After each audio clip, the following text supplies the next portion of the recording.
Hi, good people. This is Andy from Andy's Personal Development, and we are live at the Love Bits A channel on the Podbean network.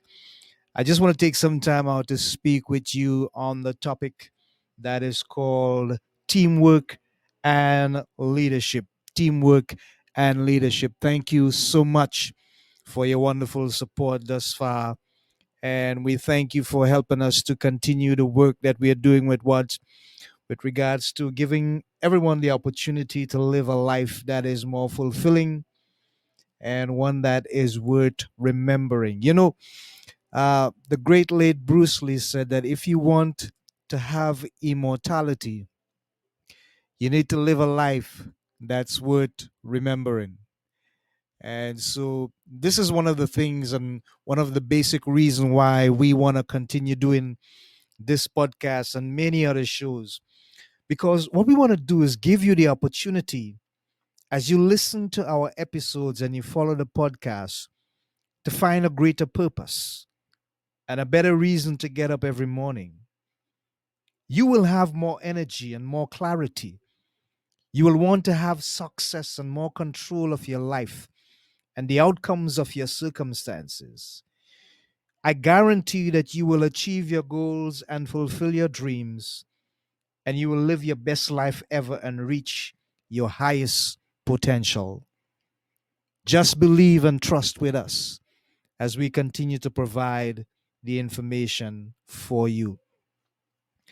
What we want to do now is we want to look at various aspects of something that I believe is very challenging for a whole lot of people in life today. And I mean, you can look at it from a political point of view, from a social standing, and also from a sporting point of view. It is called teamwork and leadership. And if we look at the aspects of teamwork that exists in the world today, we would realize and recognize that a whole lot of what we do with regards to teamwork has a lot to do with a family unit. A family unit is actually a team, and a team that is usually head by the head of the home or led by the head of the home, who is then responsible for the safety, well being, the growth, and the development and the safety of the family. He is the one that provides the necessary provisions for the family to exist and coexist. He provides the safety net, he provides the finances, and sometimes the he is a she. We are not biased in this regard. We're just stating the role and the function that the head of the family would normally play with regards to the well being and the safety of that family. And team leadership is like that in many different aspects and many different regards. Now, the first thing that I want us to look at with regards to teamwork and leadership is the vision or the goal. The scripture says, "My people perish for lack of a vision." A team that functions well, a team that achieves and hits its goals and creates standards and opportunities for growth and development, is a team that functions not only by dynamic leadership, but also because it has a vision. Now, if the team is part of an organization that it represents, a corporate body, therefore, that corporate body must have in place a particular vision or goal that they would set for the team to follow.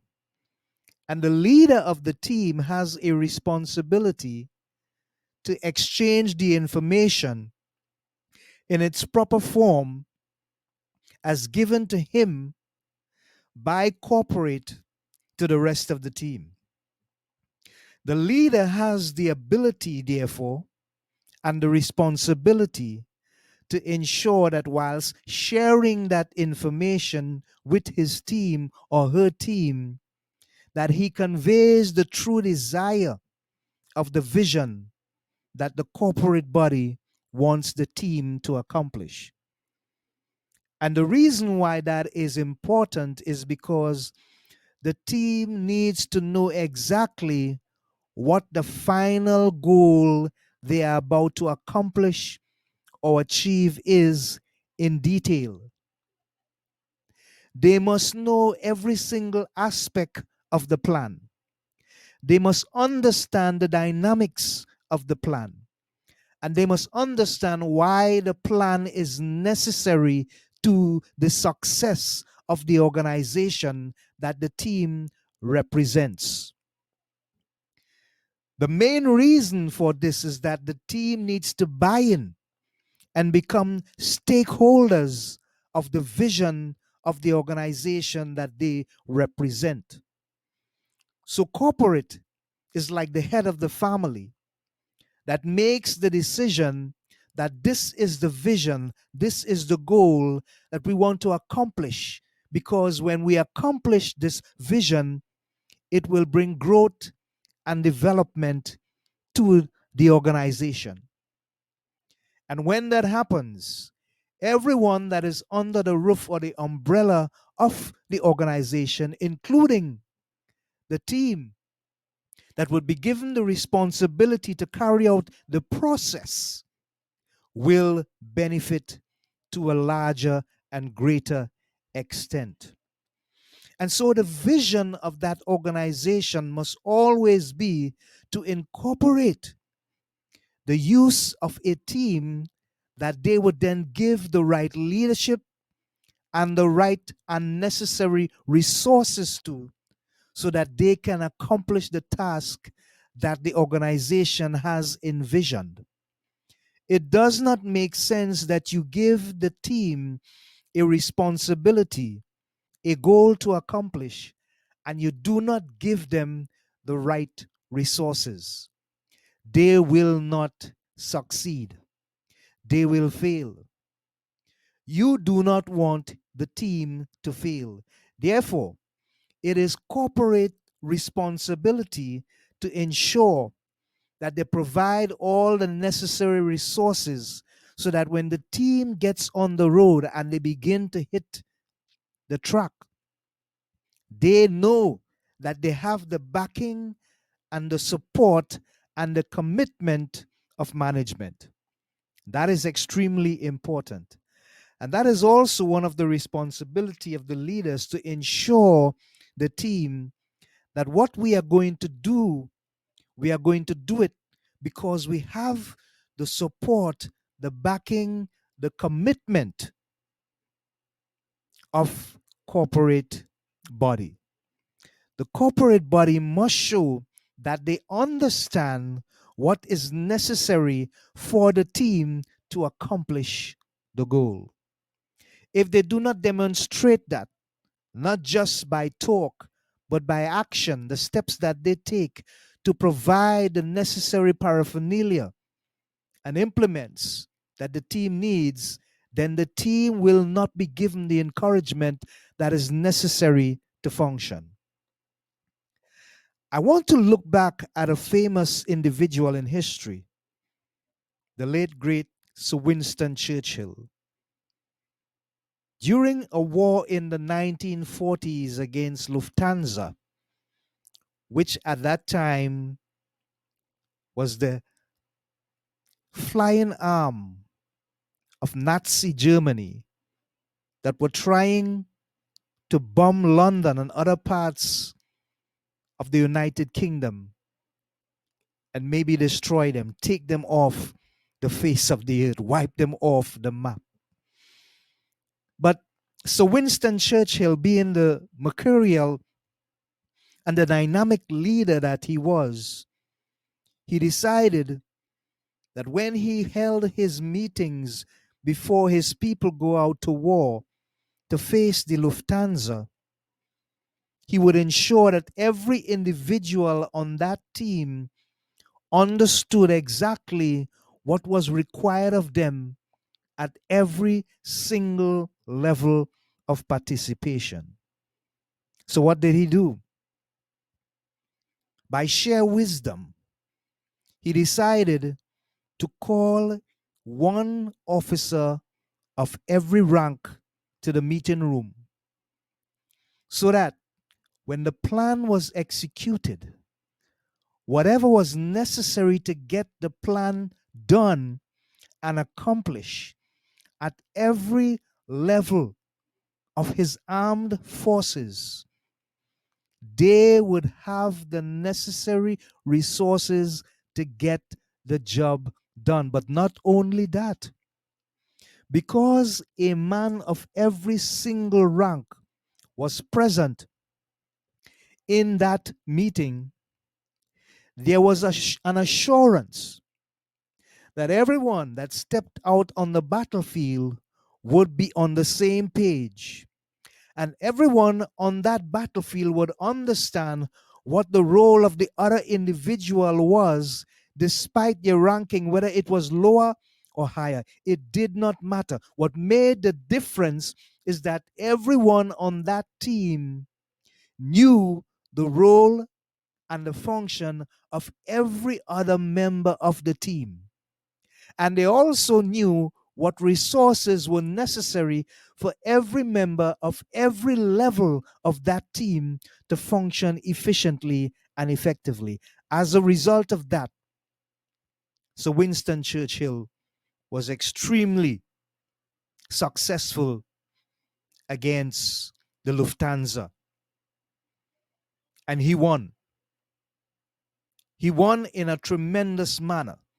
Even though he was outnumbered 2-1, the Royal Air Force was outnumbered 2-1, but he still won.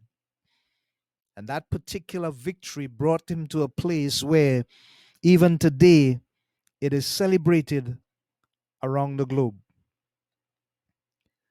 The reason why we have to understand the importance of this is that the leader who heads the team must ensure that all the material and all the detailed information that is necessary for his team or her team to function efficiently and effectively must be placed on the table. Every individual of that team must understand their specific function and how it incorporates and complements the function of every other individual on the team. Because if that did not happen, then there can be the possibility of a miscommunication among team members, and that could create problems unnecessarily for the progress of the plan. Well, let me look at the leadership role a little bit and see how it ties into all of this. Because at the end of the day, if the team does not have a visionary and some level of dynamics coming out of their leader, it is possible that no matter how good the team is, they may not function at their optimal best. And so it is necessary for the leader to understand that the very important virtue of empathy and compassion tied together is extremely important for the functioning of his team members. He or she, the leader, must understand that there are days when members of the team may not be at their best. When members of the team may have left their home with serious challenges that are still on their mind, and there is a need for closure, but they could not find the closure. And it was something so important to them that they had to take it to work because it was unresolved. Understanding that they are part of a team and they had to be there, but also understanding that they may be a father, a brother, a mother, a sister, responsible for somebody or the well being and the safety of a home. And therefore, some of that could have been unsettling as a result of a domestic situation that the team member may have encountered. The leader has a responsibility to recognize when any one of his members of the team that he leads is falling short of their commitment. He has to see this. I want you for a while to think about the guys who have shown the ability to lead as coaches and would see from the sidelines that there are times, even though they may have star players or players with high expectations or players with great competency, there were times when they would have to take them out of the game so that the rest of the team can function with fluidity. And the reason why that is so important is because you don't want to leave a star player in the game who is not pulling his or her weight, and it creates an additional problem for the rest of the team. They will malfunction because they may have to carry the weight of this star player who's not firing on all cylinders on their shoulders. That is unfair to the rest of the team. The leader must recognize when this player seems to be on board but is not totally there. And therefore, they must learn to empathize if it becomes necessary with that particular player. Deal with the situation. Try to find a solution or a resolution to the problem that this individual may be having. And if it becomes necessary, to replace them, even for a temporary moment, so that the work of the team can go on looking at the bigger picture, then the team leader must have the willingness, the gumption, the discipline, the acumen to do this in an appropriate manner so that the individual would not feel shame and guilt. And we tend to do that at times when we know that there are expectations of us that we did not fulfill, and we feel kind of hurt because we disappoint the people that has expectations of us. But we must recognize that as human beings, we would fall prey to these things from time to time. Yet our intent and our purpose was not to disappoint, but it's just that we had things we need to deal with. And so the leader has to decide now, I have to make a decision because I cannot afford the rest of the team to be hampered by one or two individuals who may seem to have problems or challenges that need to be resolved. The work must continue. The team must go on. At the end of the day, I represent both sides of the picture, both the team and the corporate, and therefore it is my responsibility to create the opportunity for fusion and synergy to take place so that at the end of the day, the vision, the goal is accomplished. Now, the other aspect of that is simply this. If you look at some of the greatest coaches, the Phil Jacksons, Sir Alex Ferguson, and lately Bill Belichick, you would recognize that they had one common trait, one common virtue.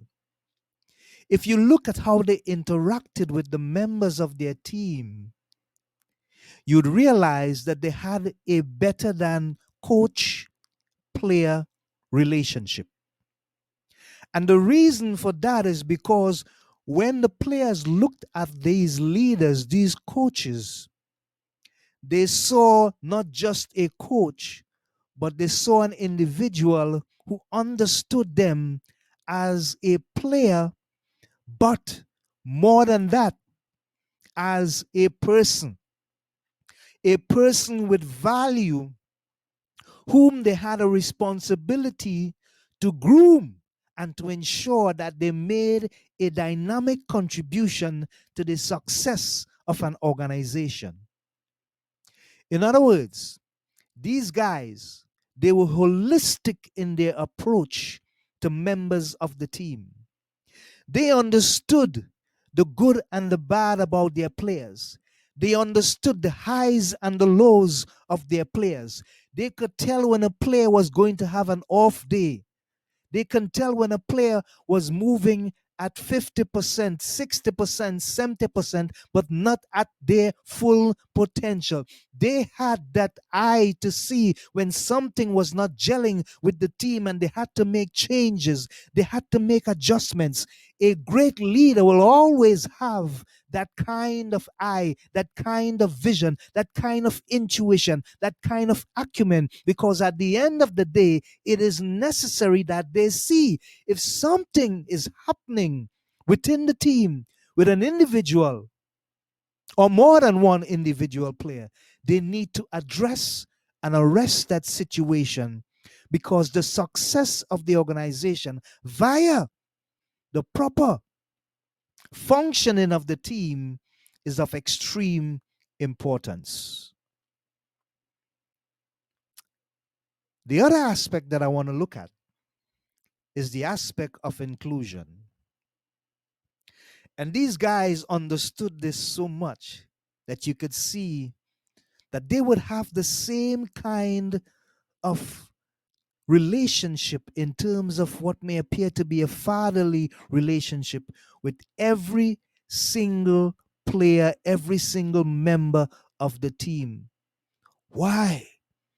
Because you cannot make it look as though, as a coach, a leader, that you have favorites. Can you have favorites? Yes.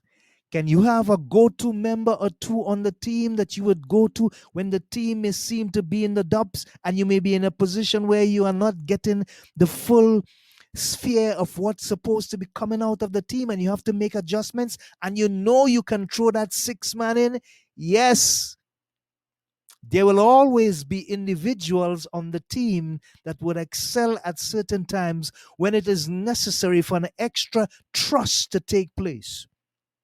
But at the end of the day, when the time came for you to hand out kudos and pats on the back and give recognition, it must be all inclusive, so that no individual member of the team is going to feel less important than another member. And what you're trying to do is create harmony, not just equality, but harmony, so that members of the team would recognize that every individual holds equal importance.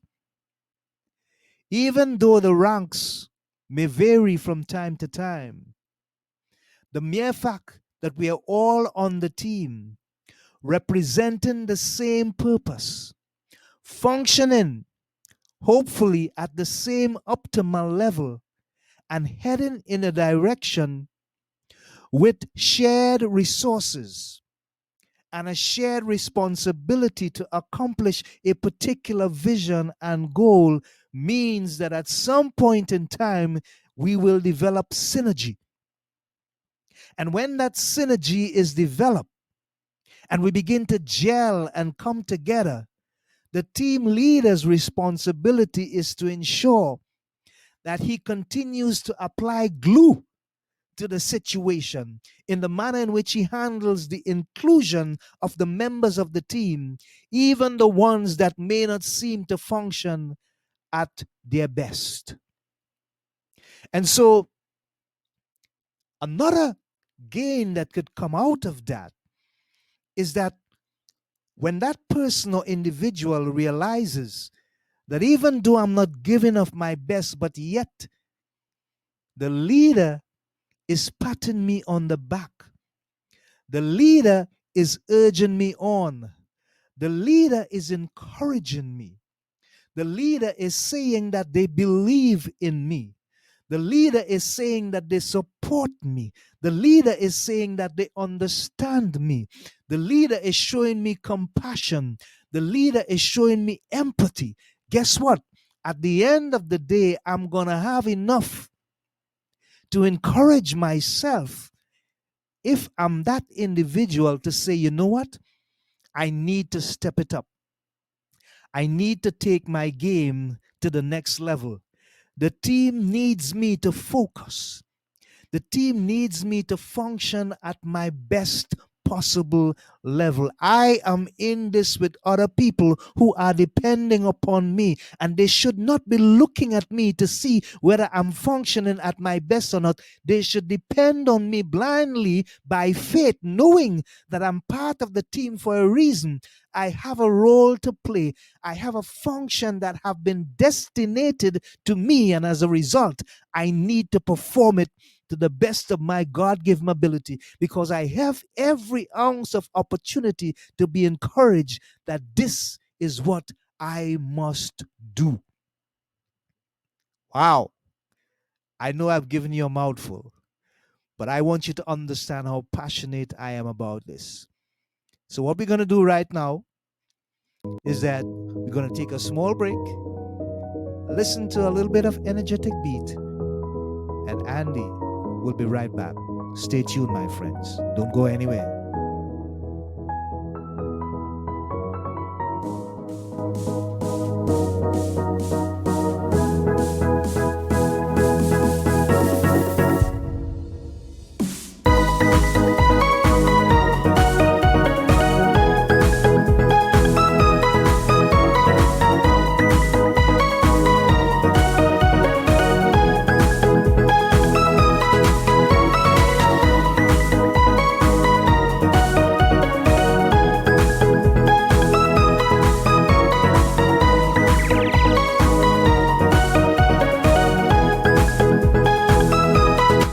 Hey, welcome back, welcome back, welcome back. And we are talking about teamwork and leadership. This is Andy, your friend of Andy's personal development.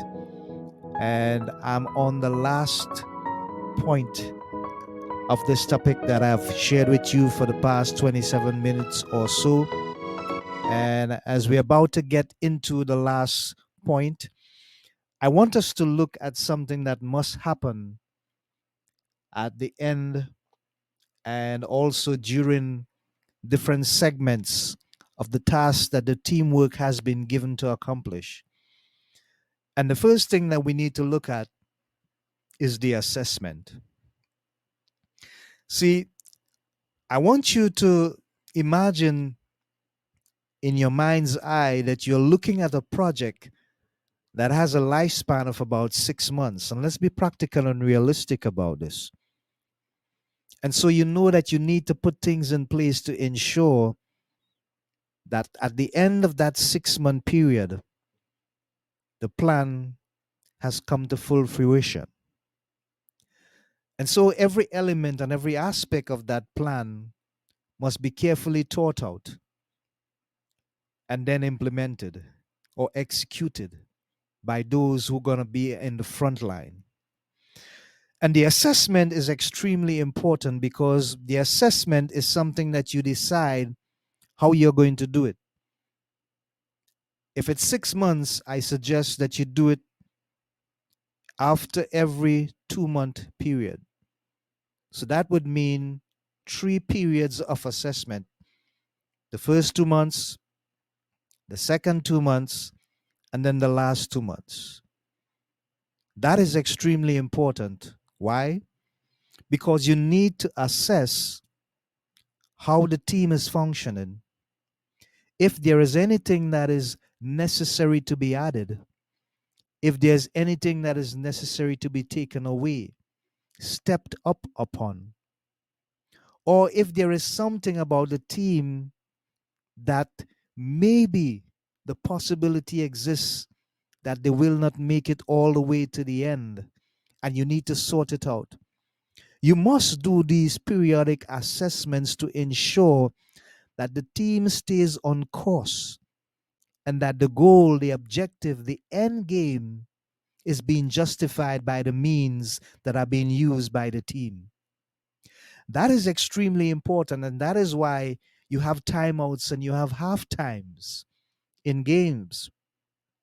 so that an assessment can be made by the team managers or the persons in charge, so that they can see if there's any tweaking, if there's any adjustments, if there's any additions or extractions to take place.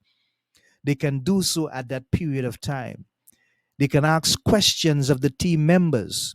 They can sound the mindset of the team members. They can assess the condition and the attitude and the character of the team members to ensure that everyone stays on course and that everyone fully understands their function, not just during the period that has gone by, but what needs to be done now going forward so that the goal can be accomplished. Without the assessment, you could be running blind.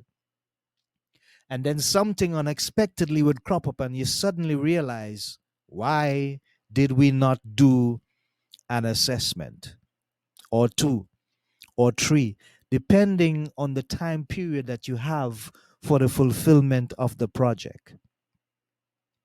Last but not least, and I told you this was going to be the last one, so bear with me a little bit. It is called the autopsy.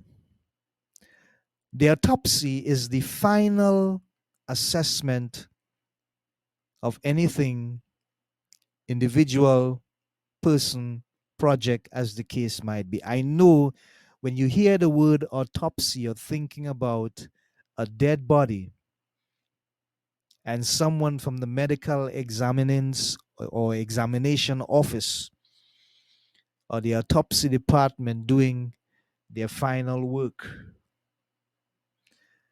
And I understand that when you think autopsy, you think about cutting open a dead body, trying to ascertain and to find the reason for death. Well, here's the thing.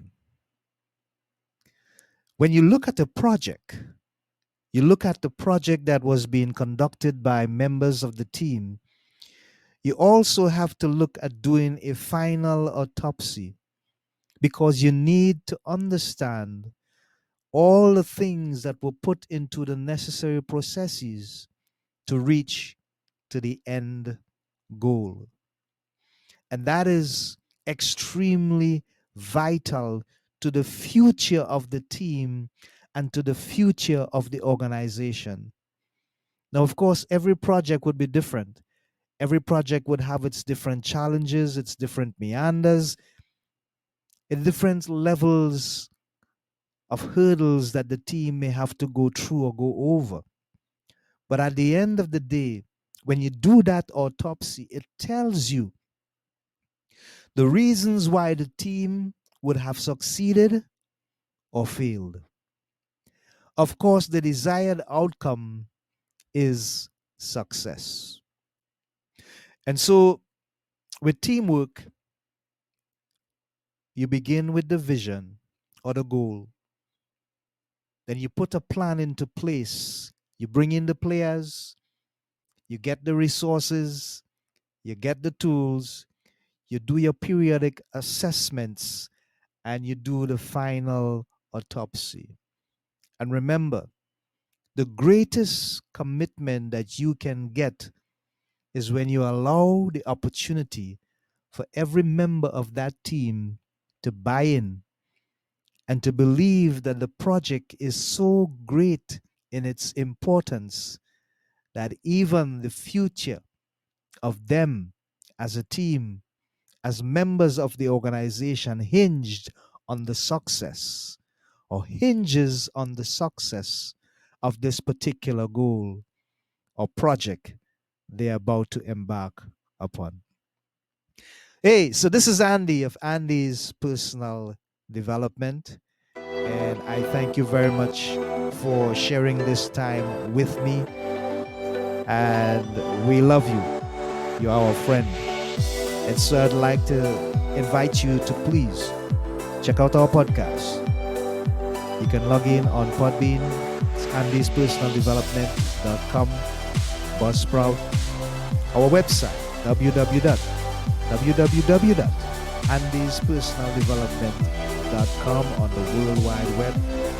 Our Facebook page, MD Dreamer, that's the tag, MD Dreamer on the Facebook page.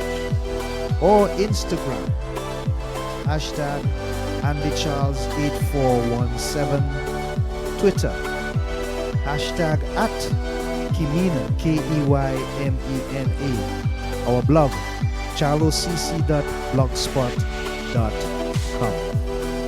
YouTube channel, Andy A. Charles. Log on, subscribe, click notification bell, and let us know your comments, your needs, your desires. We are here for you. We will provide team as well as one-on-one coaching. All right? So, as we leave, I say thank you. Stay safe wherever you are. God bless and have a wonderful time in your life. Remember, always reach for the dream, and the goal is always attainable. God bless. Until next time, take care now. Bye.